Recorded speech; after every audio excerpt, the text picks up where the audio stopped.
তিনতলা চারতলা কেউ এই বিল্ডিং এ বলতে পারে না যে একটা লোক এখানে মারা গেছে।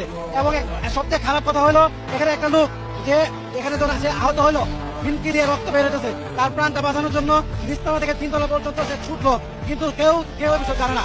আরো বিষয় হলো দুতলার ভিতরে আমরা যখন ফ্ল্যাটে ঢুকলাম, দুতলার ফ্ল্যাটের ভিতরে অর্থাৎ রুমের ভিতরে আমরা দেখলাম রক্ত পড়ে আছে। আমরা যখন তিনতলা গেলাম, তিনতলা দেখে এটা আমরা পুরো ব্যাপারটা আমরা বুঝতেছি, অনুমান করতেছি এখানে পুরো ঘটনার সঙ্গে এখানে আমরা দেখলাম এটা মোটামুটি মিন্নির ঘটনার সাথে মোটামুটি সিমিলার।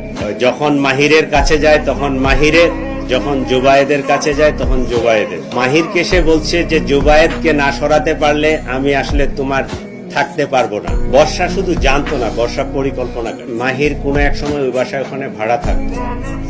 যখন মাহিরের কাছে যায় তখন মাহিরের, যখন জুবায়েদের কাছে যায় তখন জুবায়েদের। ঠিক আছে, তো মাহিরকে সে বলছে যে জুবায়েদকে না সরাতে পারলে আমি আসলে তোমার থাকতে পারবো না। এই কথা থেকেই তারা জুবায়েদকে সরাই দেওয়ার পরিকল্পনা করে। আর পোস্টটা মারছে মাহির, তাই না? পোস্ট যেটা মারছে এটা মাহির, আর একটাই পোস্ট মারছে। এবং এই চাকুটা আইলান এবং মাহির দুইজনে মিলেই কিনছে, দুইজনেই ওখানে ছিল। সম্ভবত দুইটা চাকু ছিল, দুইজনের কাছে দুইটা চাকু ছিল। পরিকল্পনা ছিল যে আইলান মাহিরের যে বন্ধু সে পিছন থেকে পোস্ট মারবে, কিন্তু সে পোস্ট মারে নাই।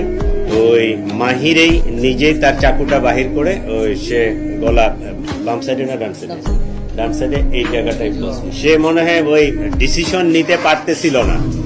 সে যখন মাহিরের কাছে যায়, মাহিরের সাথে তার দীর্ঘদিনের পরিচয়, দীর্ঘদিনের প্রেম। ঠিক আছে, সে মাহিরের কাছে যখন গেছে, মাহিরকে সে বলছে যে জুবায়েরকে না সরালে আমি আসলে তার কাছ থেকে সরে আসতে পারবো না। আমরা ধরে নিব যে হত্যার উদ্দেশ্যেই দিছে। ও যদি আঘাত করার জন্য হয়তো তাহলে পায়ে হাতে অন্য কোনো জায়গায় দিতে পারতো, একটা ভয় দেখাইতে পারতো। যেহেতু গলায় পোস্টটা দিছে, এখানে কাটছে, সেটা আমরা ধরে নিব যে সে হত্যার উদ্দেশ্যে।